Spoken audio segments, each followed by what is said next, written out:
हार गए हैं तो कुछ तो कहेंगे। हार की बेचैनी में अनाप शनाप बोल रहे हैं। अनर्गल बात करने से कोई फायदा उनको नहीं है। जमीन उनकी पूरे तौर पे खिसक चुकी है। जनता का आशीर्वाद मिला है, जनता का निर्णय भी उनको नहीं पच पा रहा है। तो गांव में जाकर एक बार घूम कर देख लें। नमस्कार, लाइव बिहार देख रहे हैं आप। आपके साथ मैं स्नेहा गुप्ता। आरएलएम के राष्ट्रीय अध्यक्ष और राज्यसभा सांसद उपेंद्र कुशवाहा एक बार फिर से तेजस्वी यादव पर भड़के नजर आ रहे हैं। आपको बता दें कि उपेंद्र कुशवाहा की पार्टी ने इस बार के बिहार विधानसभा चुनाव में काफी बेहतरीन प्रदर्शन किया, जहां उनकी पत्नी विधायक बन चुकी हैं, खुद राज्यसभा सांसद और बेटे जो है मंत्री है बिहार सरकार में। ऐसे में कटाक्ष करते हुए नजर आए हैं तेजस्वी यादव पर। दरअसल तेजस्वी यादव ने चुनावी हार के बाद पहली बार इंटरव्यू के दौरान बताया कि आखिरकार इस हार की वजह क्या रही, क्यों हार हुई, हमने जो चीजें देखी थी वो चीजें धरातल पर क्यों नहीं उतरी। क्या कुछ कहते नजर आए उपेंद्र कुशवाहा तेजस्वी यादव को लेकर। पहले आप इस वीडियो पर नजर डालिए। नहीं है, सरकारी तंत्र सब उनके पास है, इलेक्शन कमीशन उनके पास है, मीडिया उनके पास है, मशीनरी की जीत हुई है। अरे भैया, हार गए हैं तो कुछ तो कहेंगे। हार की बेचैनी में अनाप शनाप बोल रहे हैं। जनता का आशीर्वाद मिला है, जनता का निर्णय भी उनको नहीं पच पा रहा है। तो गांव में जाकर एक बार घूम कर देख लें।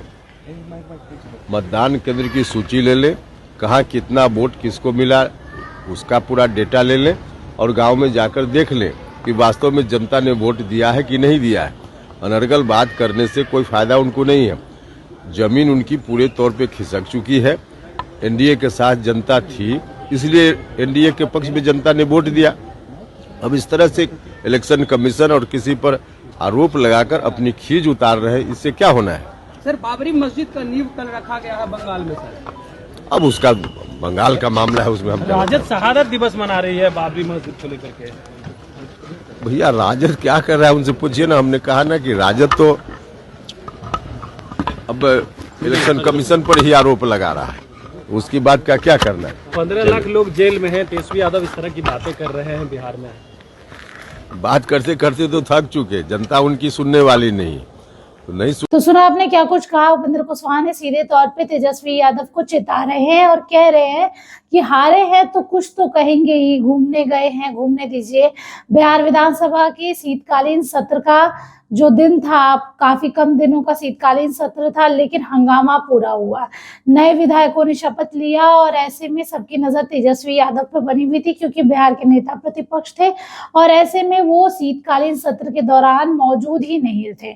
हर कोई तेजस्वी यादव को खोज रहा था और कह रहा था कि आखिरकार इतना महत्वपूर्ण सत्र में तेजस्वी यादव क्यों मौजूद नहीं है। कमान हालांकि उनके कई विधायकों ने संभाला, लेकिन जो तस्वीरें निकल के सामने आई वो काफी ज्यादा अच्छी नहीं थी, जिसको लेकर लगातार जो सत्ता पक्ष है वो कमेंट्स कर रहा है। अब देखना होगा उपेंद्र कुशवाहा के इस बयान के बाद आगे क्या कुछ होता है। आप बने रहिए हमारे साथ, तब तक के लिए बहुत बहुत शुक्रिया।